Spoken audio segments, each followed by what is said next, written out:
Happy Black History Month. We're here at Center of Life, and we are celebrating people who have made history for Black history, and they also are making history. They continue to make history, and these are people that are closer than you think.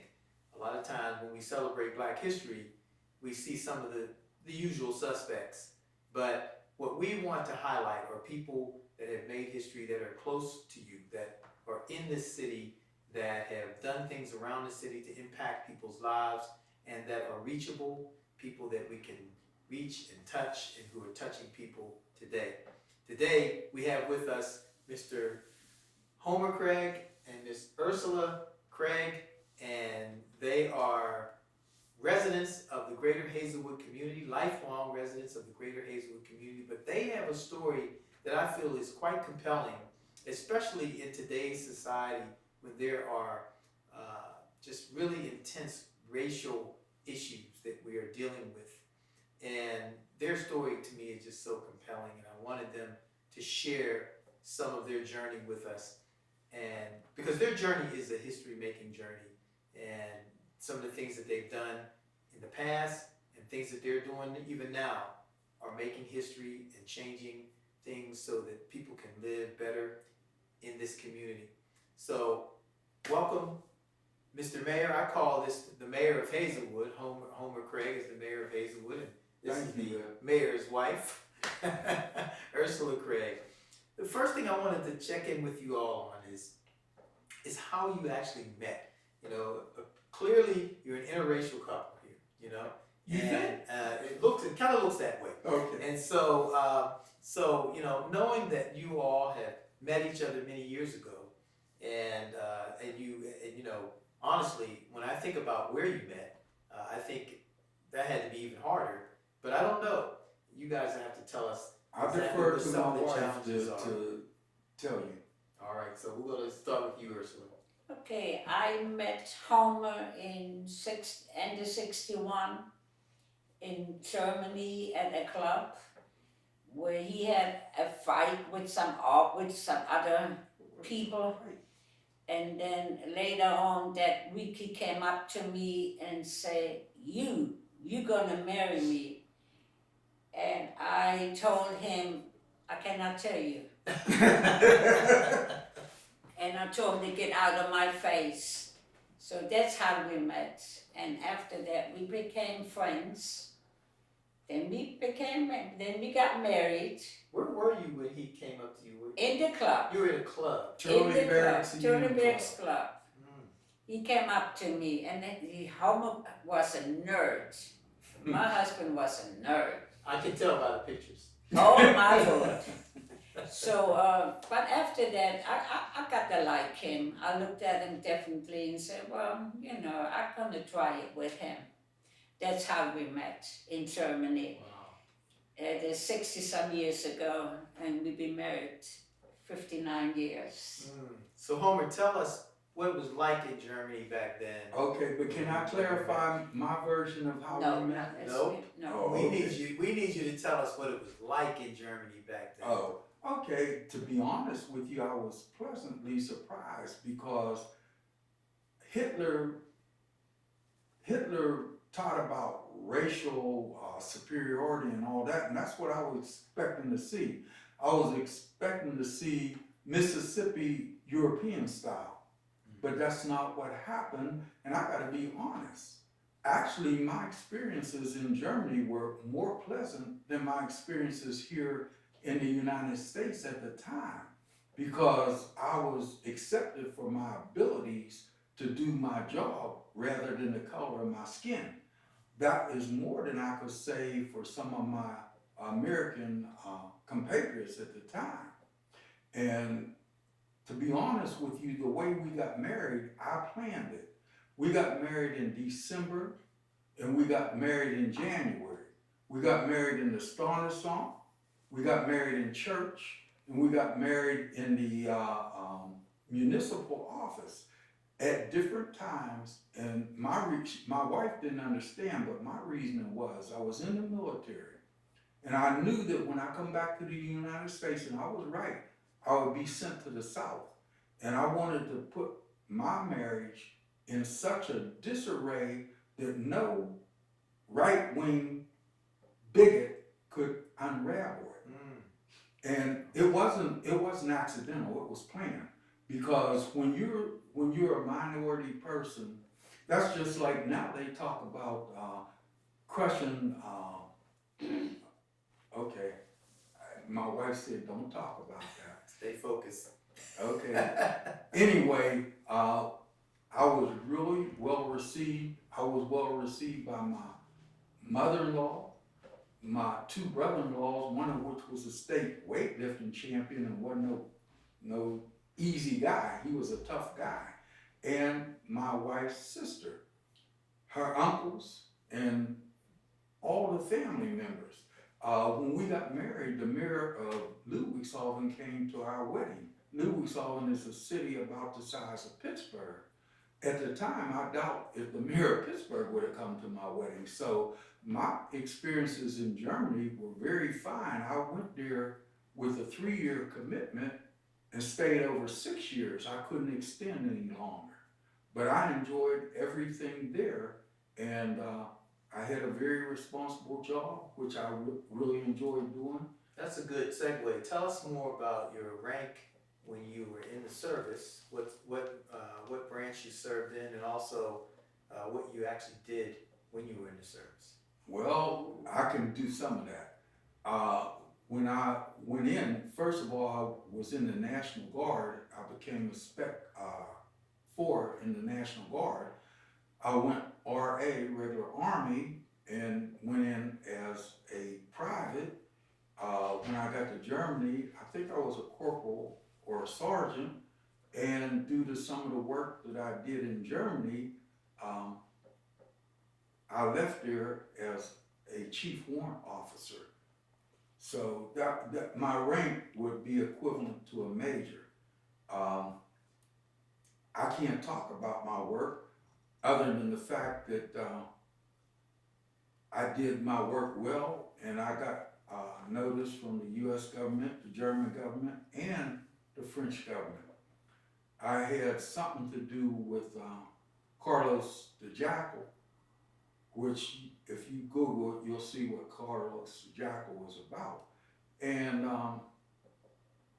one of the people that worked for me, I gave him a recommendation when he left the military, and a German translator, Moritz Fertmeyer, you can look him up, he got a recommendation from me, and he retired as the third highest guy in the Landeskriminalamt, which is the German equivalent of the FBI. So I worked with some good people, and a lot of the people I worked with went on to do good things. Now, did you also serve as a military officer? Yes. A police officer? Well, I started out as an MP, but I moved on up to another designation. I'll talk about being an MP. That was simple. Guiding traffic and enforcing drunks and stuff like that. That would be police 101. Yeah. That's great. So, one thing I can mention, I did do the first physical security survey on the Ursula Stockade. I moved the first prisoners from the Mannheimer Schloss, which is a Mannheimer castle, to the United States Army Europe Stockade, the largest stockade largest military stockade in Europe at the time. And didn't lose a prisoner. I did the first physical security survey on that stockade, made recommendations which were, for whatever reason, not really listened to. And the first escape came where I said it would come, and a Lieutenant Lightfoot and I chased did I mention the guy escaped and stole the M1A1 tank? And we were able to chase him on B-44, a national highway in Germany, and recapture him. So. That's great. Listen, when you began to transition from Germany back to the States, you said you really didn't have such a bad time in Never. Germany. No. Never here. And when you got here, what was it like? Was there a difference? Did you experience any kind of racial tension? No, I never did, because even when we were stationed down in Fort Bragg in North Carolina, and I loved every minute of it. People were very respectful. If they meant it or not, they were respectful. Can I tell a story about that? I liked what I was doing in Germany, but the PMO was messed up in Fort Bragg. The PMO is the Provost Marshal's office, and I was brought back to put it back in shape. And I thought I was going to go back to Germany, but they didn't keep their promise. But anyway, that's neither here nor there. The majority of people that were working for, well, after I put the PMO back in shape, they put me in charge of transfer point 3155, and they hadn't passed an IG inspection in 6 years. The majority of the people that worked for me there were Caucasian civilians. And they didn't have the best morale when I took over, and I could understand it. But anyway, I did some investigating. I found out that promotions for my unit hadn't been given to my unit. They had been diverted. And I went to the Pentagon on my vacation time, and I talked to a colonel there who later became a 4-star general, so I won't mention his name. But anyway, we came to an understanding. It wasn't blackmail, but in lieu of a congressional investigation, I was guaranteed so many promotions. And I went back to North Carolina, but I didn't tell anybody I had these guarantees. And the workers that didn't want to work for me, I said, put in a request for transfer, and I got rid of them because I don't want to be watching my back. But the workers that chose to work for me and did a good job, I got them promoted. And within 6 months, we were passing IG inspections with Superior. And I always had ears somewhere. And in Southern Pines, which was the largest Klan concentration outside of Mississippi at the time, and most of my Caucasian workers come from Southern Pines, they were asked how it feel to work for, and I'm not going to dignify the word they use. And you know what my workers told them? They said, well, we worked for somebody that looked like us for 6 years and didn't get defecation. But we worked for him for 6 months and got promoted. And that's respect. You can't force respect.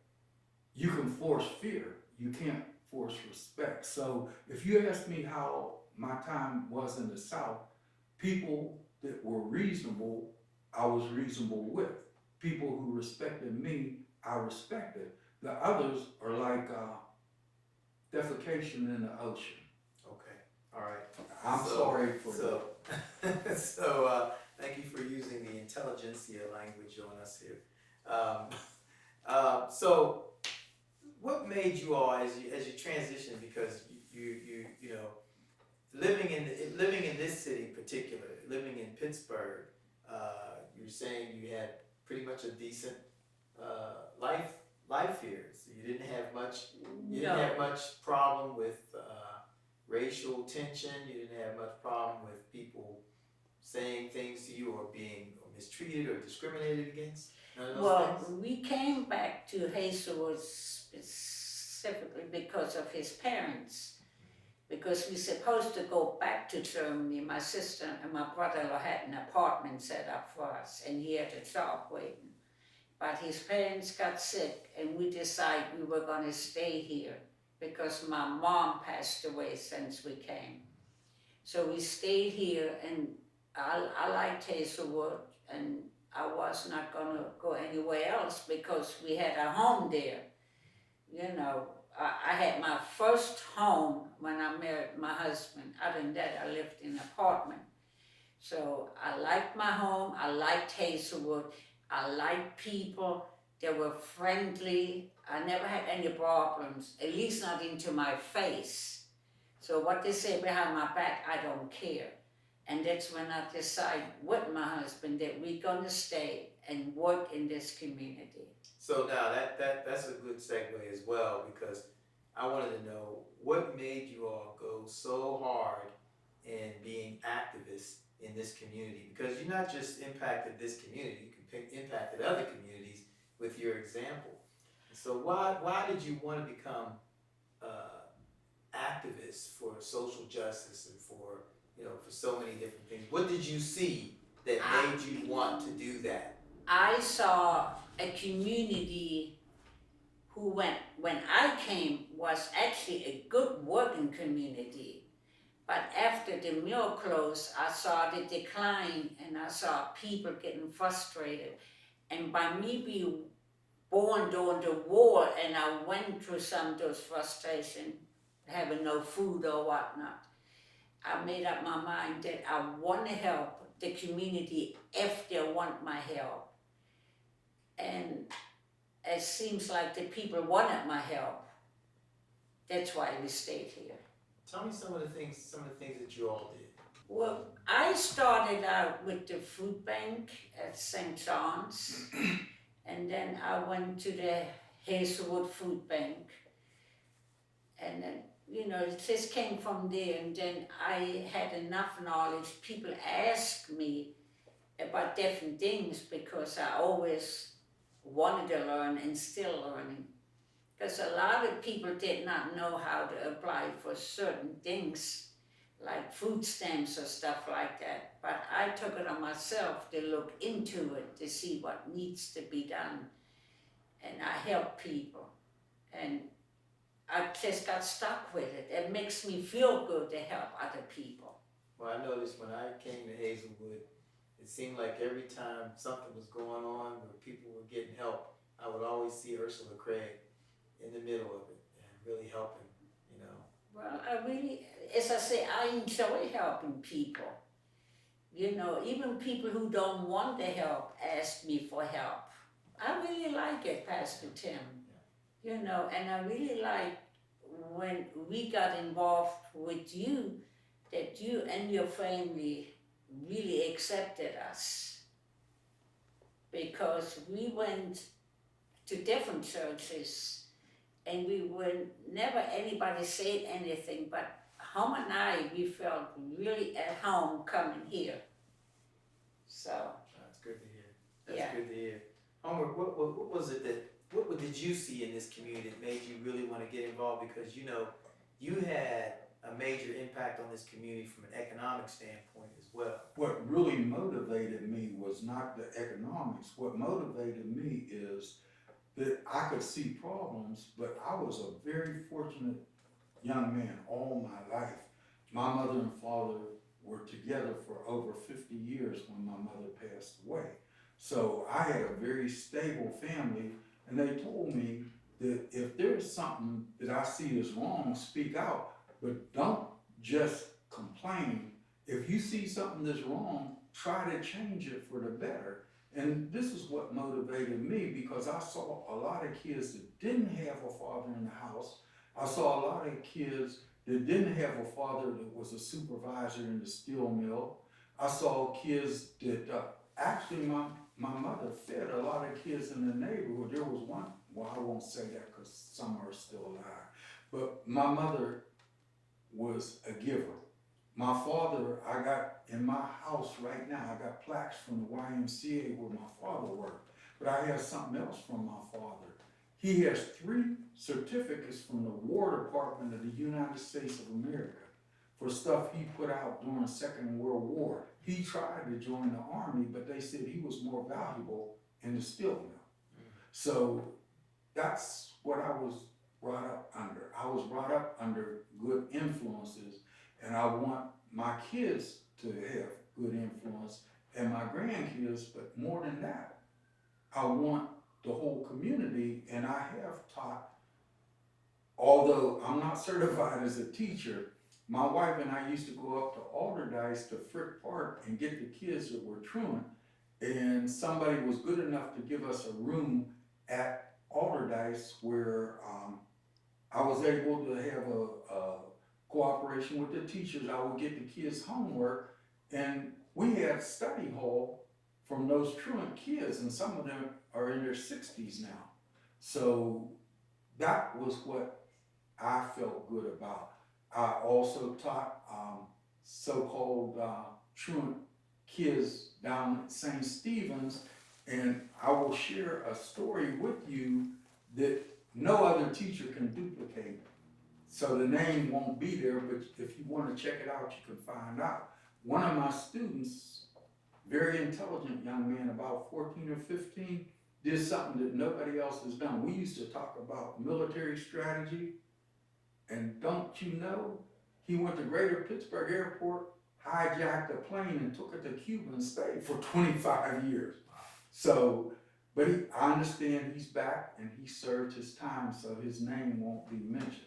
But I had some tough kids. What was it like for you and Ursula? You know, you were a Pittsburgh police officer. Right. For many years. Right. Not to mention you were a black. Yeah, I'm still black. Not to mention you were a black police officer married to a German lady. Mm-hmm. And so living in the community of Hazelwood, what was it like, you know, back then, being a police officer, with the way things were, you know, what did you all have to, some of the things that you all had to navigate? I'm going to be street and say I didn't take no crap. And to illustrate that, I don't know if you remember what happened in Westview Park.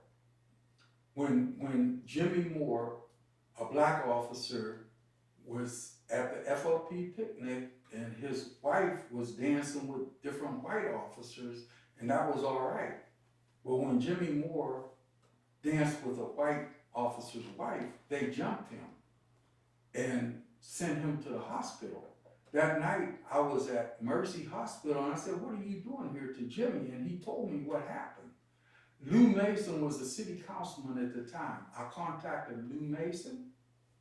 I contacted Harvey Adams, which was head of the Black Guardians. I resigned from the FOP, and I stayed out more than 10 years. I was the last officer to go back. Pat McNamara, who was president of the FOP, talked to me and said, "You can change things from the inside better than the outside." So did I answer your question that I didn't take no crap? Now, I can't speak for anybody else, but I asserted myself, and there were other incidents that I won't talk about, but I might not have been liked, but I had respect by my fellow officers. So, Ursula, what was it like for you? I mean, you had to be under a lot of pressure with knowing your husband was out there. No. First of all, let me make something clear. My husband worked as an officer to support his family, okay? But to me, he wasn't an officer. I personally do not like police officers. Okay. I don't like them. Never liked them, never will like them. And as far as community, they never said anything wrong to me, or they never made any remarks to the kids about him being a policeman, because his name was not associated with any kind of crap that was going on some police officers there. I can honestly say we can sleep at night without worrying about then and now that somebody come and say that he was on the take. If he was on the take, I wouldn't be out there scrapping for food. So you never worried about him coming home? Never at You all. always knew he was going to come home every night? Well, you know, that's as a policeman's wife at this time. You take this. That's not entirely true. Rick. When he went to work, I hugged him, he kissed him, he said goodbye. I said, "Be careful." When he came home too. But as far as I always worried about, What about your phone calls? I always worried about him going to work, especially during the riot. I always worried about him. Oh, I didn't mention But that. I also knew that if something would happen to him, somebody would come to the house. I had one friend who had a scanner in Hazelwood. She called me whenever she heard the name. I said, "Don't call no more. It's 3 o'clock in the morning. Please don't call no more. That was the last. Yes, I worry about it and I prayed about it. And till that day, I tell him every day, I am so glad you retired. Because what they have now is not mentionable. And if there was any racism, I can tell you what it revolved around money and overtime. And I always volunteered for overtime and I never got it until the riots started. And I set the record for the city in overtime in 1 month. I worked 322 hours overtime. You know why? Because I was the third man assigned to the tactical force. And when they started shooting at us, it was hard to get guys to come to work. So that's how I made my overtime. And after the riots was over, I had trouble getting overtime. But they sure as heck knew where to find me when the bullets were flying. Well, listen, you all have had a very interesting life. You've touched people and people have touched you in Germany. You've touched people here in Pittsburgh, here in Hazelwood.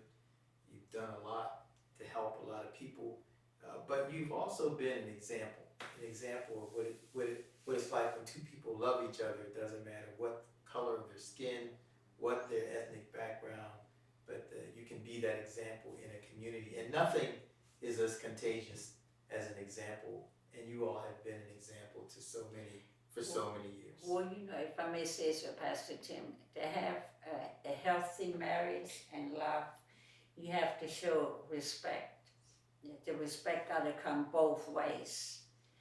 Till that day, my husband never called me a bad name.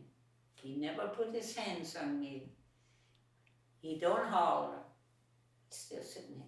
And then, That was my fault. That was my so fault. that's it. You know, respect. You have to respect your partner. It doesn't matter who it is. If you don't respect and love your partner, then it's not worth it to stay together.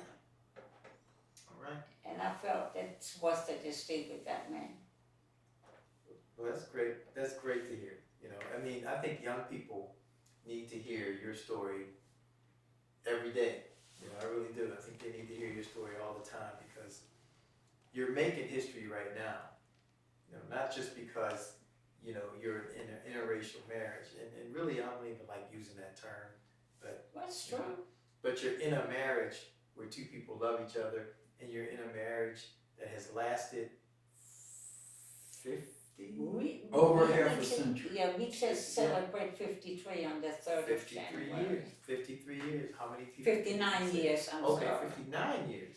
Yes. You're pushing 60 years. Yes, 59 years.